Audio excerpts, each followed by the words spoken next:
हमारे YouTube channel पर आपका स्वागत है। आज हम जानेंगे कर्म और उसके फल के बारे में।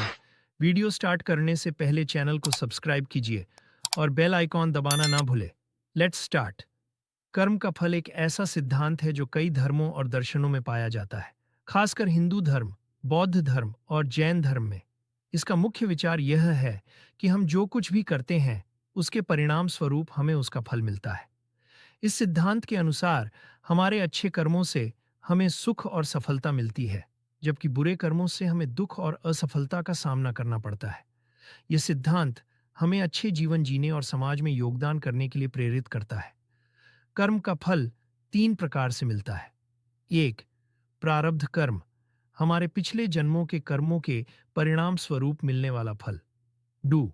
संचित कर्म, हमारे वर्तमान जीवन में किए गए कर्मों के परिणाम स्वरूप मिलने वाला फल। 3. क्रियमाण कर्म, हमारे भविष्य में किए जाने वाले कर्मों के परिणाम स्वरूप मिलने वाला फल। कर्म का फल एक गहरा और जटिल विषय है और इसके बारे में विभिन्न धर्मों और दर्शनों में अलग अलग विचार हैं। हिंदू धर्म के अनुसार मानव के कर्म ही तय करते हैं उसके जीवन की दिशा। हम जैसा कर्म करेंगे, फल भी उसी स्वरूप में पाएंगे। जानिए क्या कहते हैं कर्म। जीवन में हर व्यक्ति कुछ न कुछ कर्म करता है। भगवान श्री कृष्ण भागवत गीता में स्वयं कहते हैं कि कोई भी मनुष्य क्षण भर भी कर्म किए बगैर नहीं रह सकता है। व्यक्ति के कर्म ही उसे ऊपर उठाते हैं और कर्म ही ऊंचाई से उठाकर जमीन पर भी पटक सकते हैं।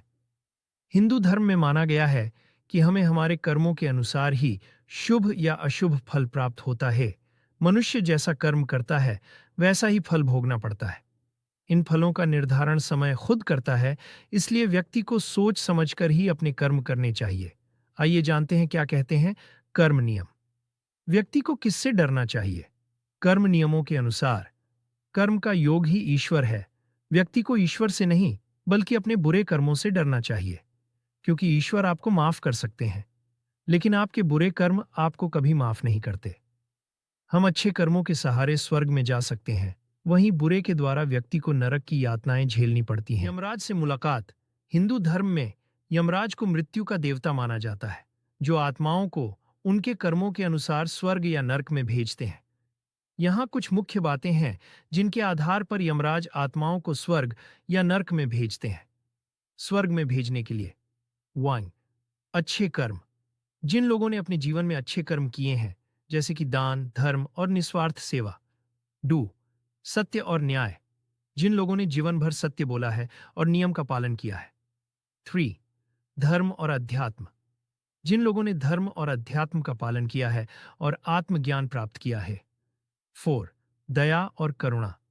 जिन लोगों ने दया और करुणा का प्रदर्शन किया है और दूसरों की हमेशा मदद की हो। नरक में भेजने के लिए 1.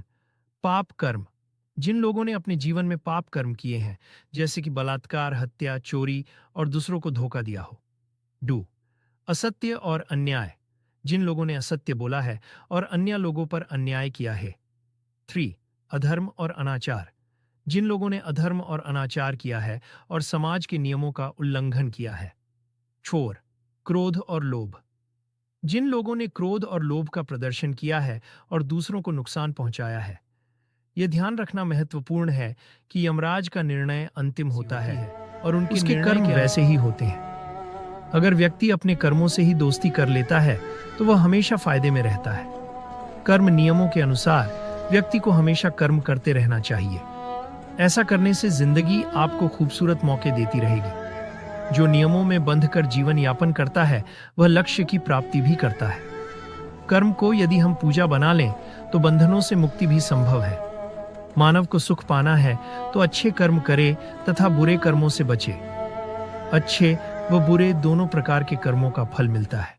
यदि मानव अच्छे कर्म करता है तो वह इस जन्म के साथ अगले जन्म में भी सुख भोगेगा, लेकिन बुरे कर्म करेगा और जीवों की हिंसा, दूसरों को परेशान करेगा, तो उसे अगले भव में नरक या तिरमंस गति मिलेगी। मानव को यदि सुख पाना है तो वह अच्छे कर्म करे